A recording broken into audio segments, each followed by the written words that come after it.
The Unfiltered by Jay. Jade.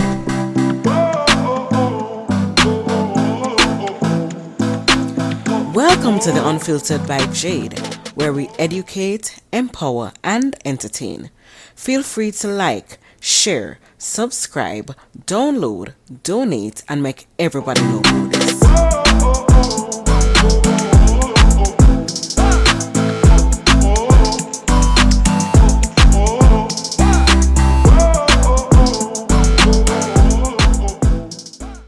Beats by RB Records.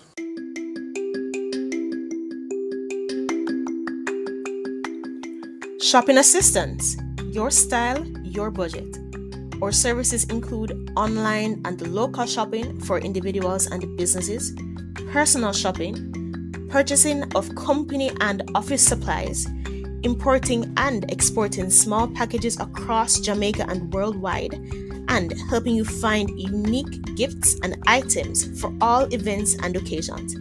Contact us at 876-919-5195 or shoppingassistance2015@gmail.com. Shopping Assistance, your style, your budget. Welcome back to the Unfiltered by Jade. Today we have with us here Kateryna Quinn, and she is the founder of A-Stash and Forms nominated entrepreneur. So today we're going to be speaking about digital marketing. Hi Kateryna, how are you? Hi Jade, I'm great. How are you? I am doing great myself. Thank you so much for asking. Thank you so much for inviting me. I'm glad to be here. Yes. So I want us first to speak about the critical components of a successful digital marketing strategy in today's landscape. Of course, yes. So marketing strategy is actually quite important. I know a lot of entrepreneurs, a lot of small business owners kind of jump into the marketing without actually having a plan and a strategy on how they're going to promote their business. I'd say in my experience, three most crucial components of the marketing strategy are finding your brand voice is the first, then marketing research and getting to know your audience second, and testing, and one more time, testing. That's the third. Those three are so important. So I'd love to kind of jump in, give you a little bit of the examples of what they look like in the real world in the real business. So starting with the first one, finding your brand voice, it's so important. But what's even more important to remember for small business owners that are people buying from people.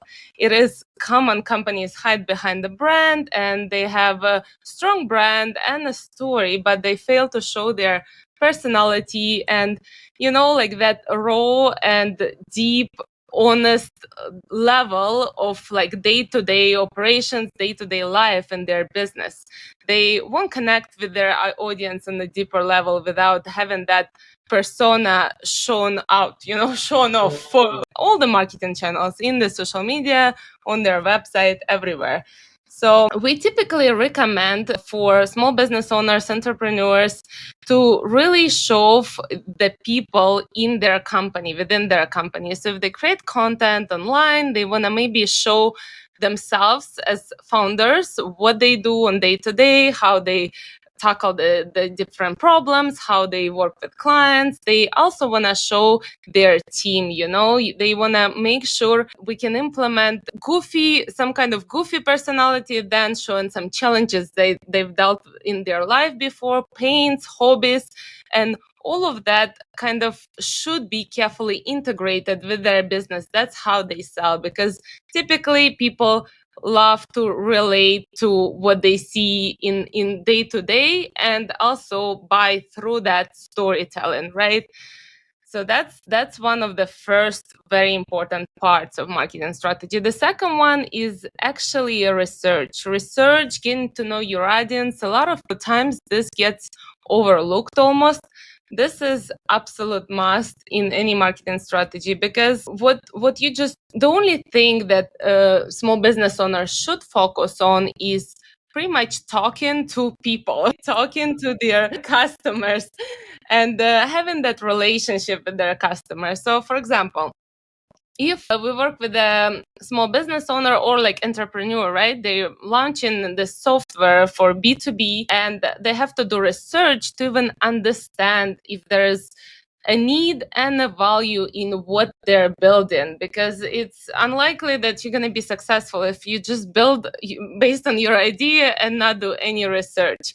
So they should totally reach out to people, to their target market, and even people outside of their target market to kind of define where they should move in terms of direction with their app, with their build, and with their marketing strategy on how to market the software. And another example here would be small business to customer business, B2C. So if customers come into a store and you wanna kind of ask them sometimes what they like, what they don't like, if they follow you on social media, if they like the content you post, if they like your website. So getting that feedback is extremely important to truly understand if your marketing strategy works and if you want to refine that. And moving on to the last part is actually testing. So many times people, small business owners, marketers even dive in,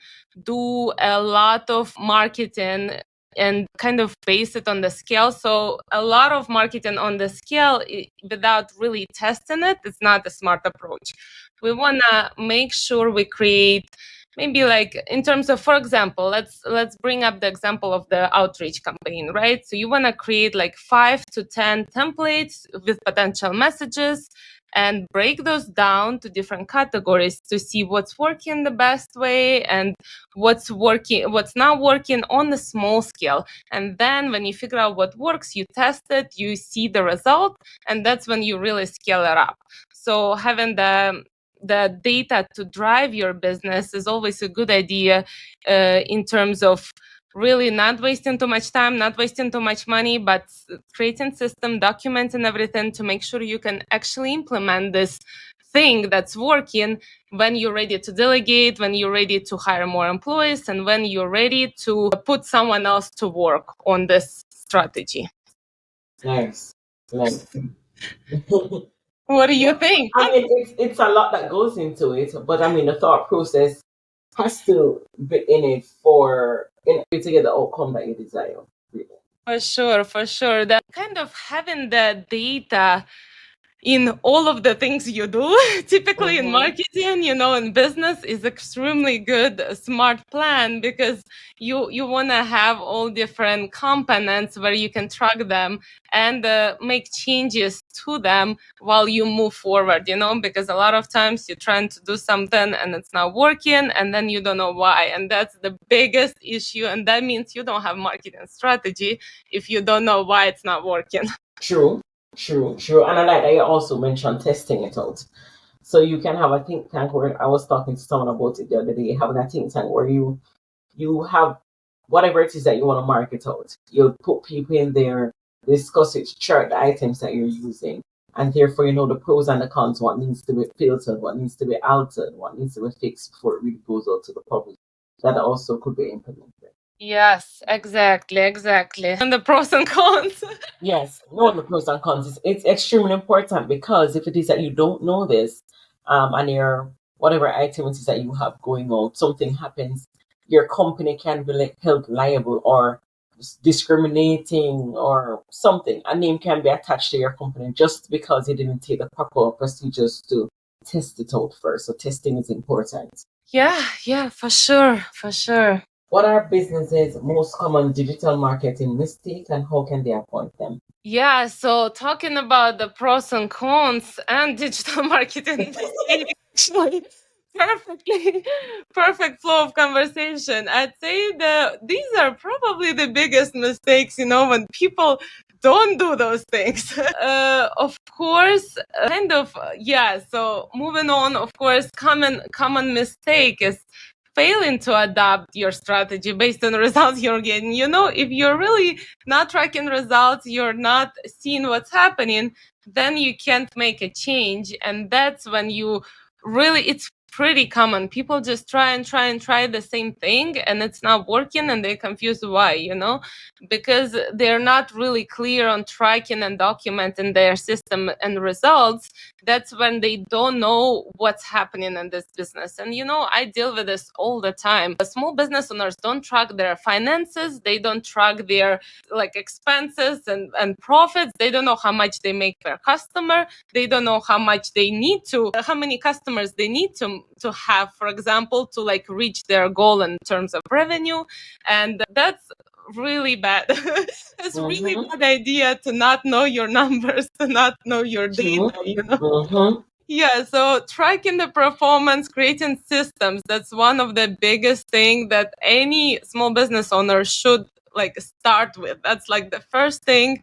If you start a business, just calculate everything, budget, plan it, and then work based off that plan, because without having a clue what's going on and what your numbers are, you're not going to make money. You're probably going to bankrupt your business pretty soon.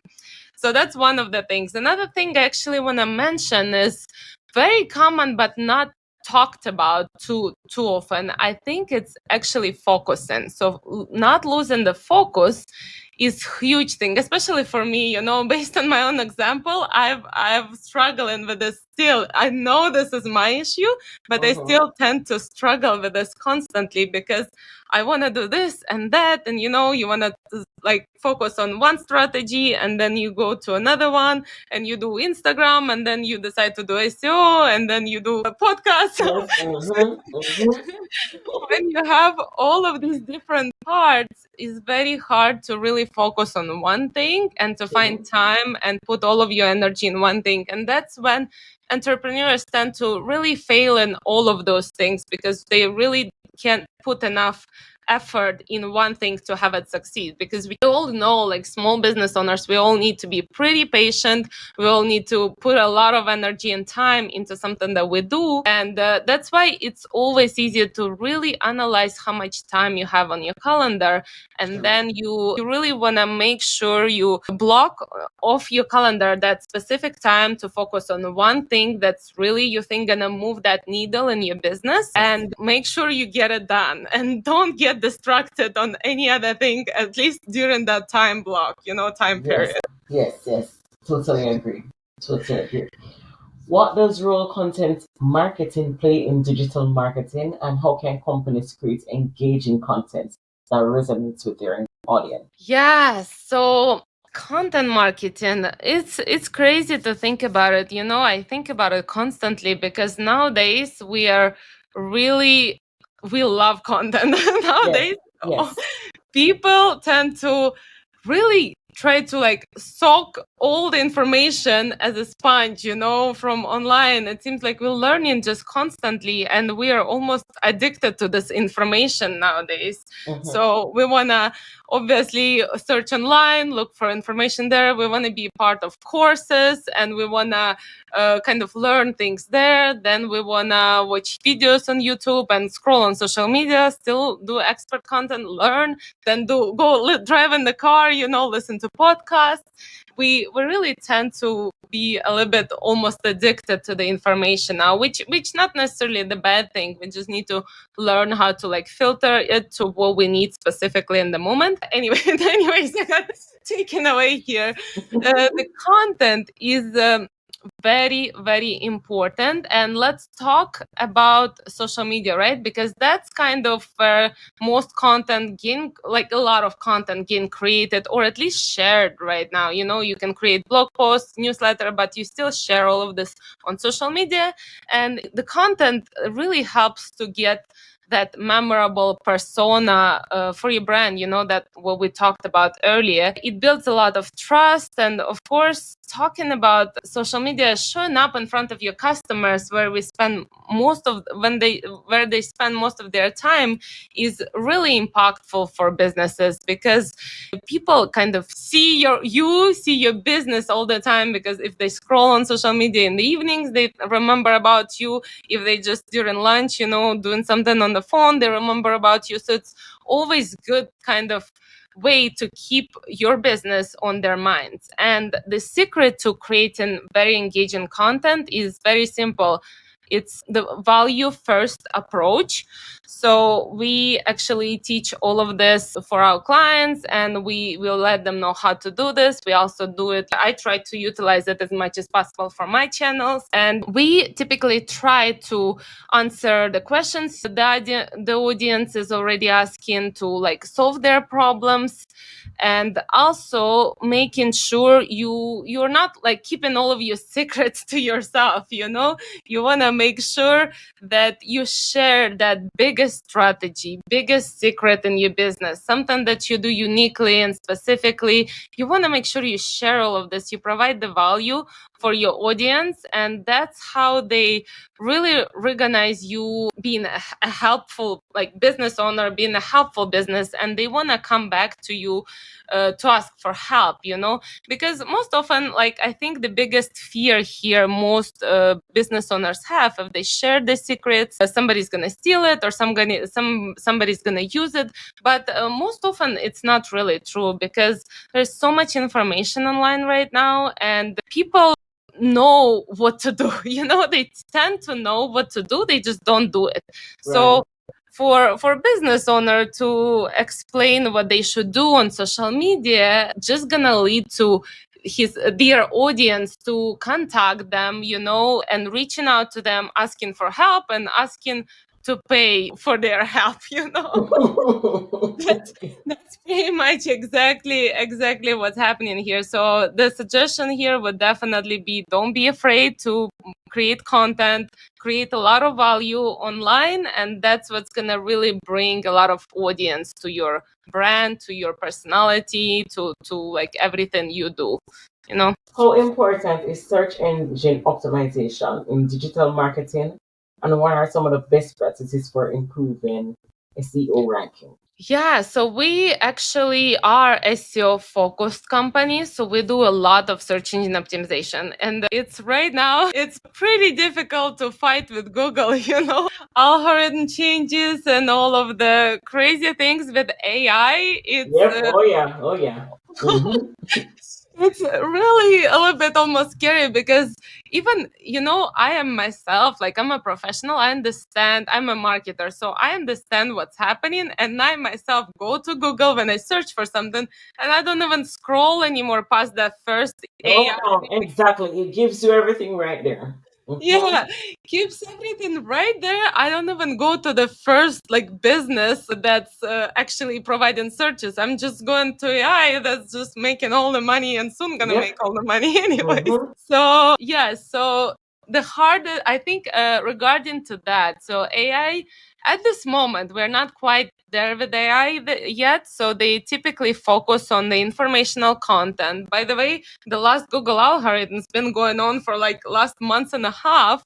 The velocity is so high right now. So all of the changes happening to the search results, but we're still seeing that more and more informational searches getting taken over by AI, while commercial searches still stick around. What I mean by that is when you're focusing on your blog, it's more of the informational content, right? So if you're a small business, you're like a store maybe, or you're like a service-based business, and you build this informational content that's like how to or do it yourself, that type of content, that's what's not working that well anymore. Unfortunately, AI is taking a lot of those search results, and people just don't make it to the actual website to click on to see. So most likely all of the informational content is going to be taken over by AI first. That's why at this moment, well, we've always been like this. So we've always really prioritized the commercial traffic, where we focus on those service-based pages or product pages, and we really try to optimize those pages first, make sure all the link building go into those pages, making sure they're fast, they're optimized, the user experience is great. So, and kind of spending a little bit less time on the blog or like informational side of SEO. So that's probably the biggest advice moving on. You're gonna want to keep your website fast, of course, still keep it, make sure you have a good user experience, make sure you have like those buttons there, find out more or contact us or get a quote. And you want to make sure you really optimize those service or product pages first, and make sure there's long content there, make sure there's lots of keywords, and everything's really focused on shining for those pages instead of maybe some blog or informational content that you have going on. What are the most critical factors in a successful email marketing campaign? And the question, do people really want these emails that we send them sometimes? Because isn't it sometimes people are like, oh, I'm tired of getting these emails. So are they really successful for marketing or not? Yeah, so it's a great question. It is a little bit tricky question because it's going to depend on what exactly you do with those emails, right? So if you the best way to utilize email marketing would be something like for it to work together with like paid ads. So if you set up people from the paid ads, the one that sign up to your newsletter, and then you really work with those people, maybe on somewhat personal approach, even to get them to continue the customer journey to really buy from you.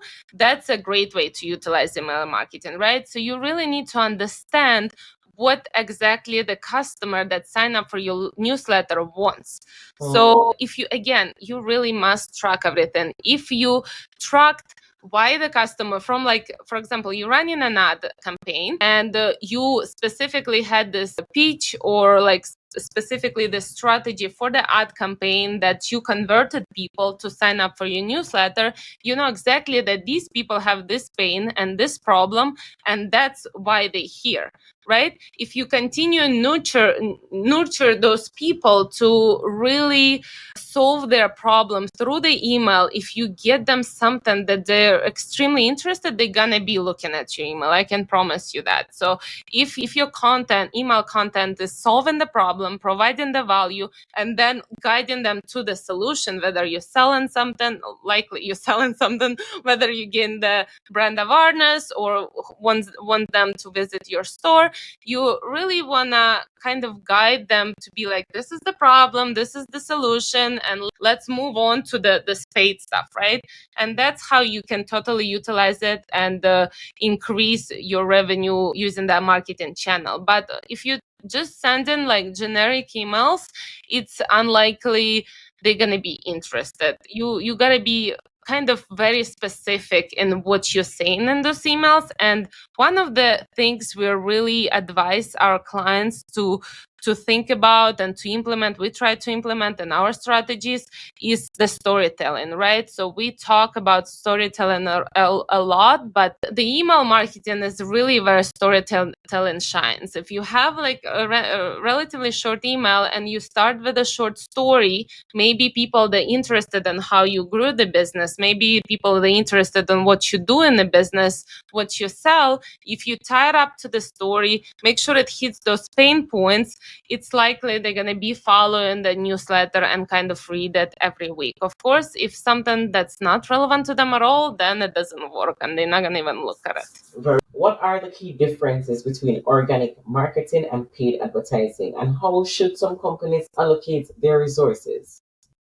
Yeah, so this question is also a little bit interesting. It's kind of tricky because it's really going to be based on your niche and your industry. That's why we typically do tend to sit down with the client and kind of discuss their long-term goals, what they want to achieve, and also look at the industry and like in the niche. Because again, organic search is going to be like a long-term game, you know? Right. Yeah, so it builds trust and credibility and local, very loyal audience to really know your brand, but also it takes so much time. So paid advertising is going to be a lot quicker and like more costly results, strategy. So here again, depending on what you want, if you have enough time, if you maybe looking at like long-term goal within 6 months or like 1 year, you want to have this amount of like new revenue or new clients, that's organic is good idea to keep building. But we normally do recommend, if they have the budget, to kind of keep building organic no matter what, because it's always a good idea to invest in organic, because it doesn't just drop out of, unless Google does something crazy, it doesn't just stop working randomly. But with paid ads, if you don't modernize the traffic that paid ads bring, it's really unlikely for you to keep the traffic, right? So that's where we're talking again about signing up to newsletter, getting followers, making sure people that you bring through paid results sticking around. Because of course, if they buy something, that's they kind of stick around. You can get them in the newsletter, you can get them to follow you, and then you keep working with those customers. But if they come in and didn't do anything, you really lose that traffic. So that they came in once, maybe they're gonna remember you, but that's unlikely, because they would probably need to visit your business for like 5 to 10 times to really remember. Right, to remember. So I think for paid ads, if you need quick results, it's great channel, but you need to make sure it's gonna you have money for it, because it's gonna be expensive. And you also want to make sure you somehow trying to convert and keep those customers that coming in, and just not just lose them, after you stop running ads. Okay.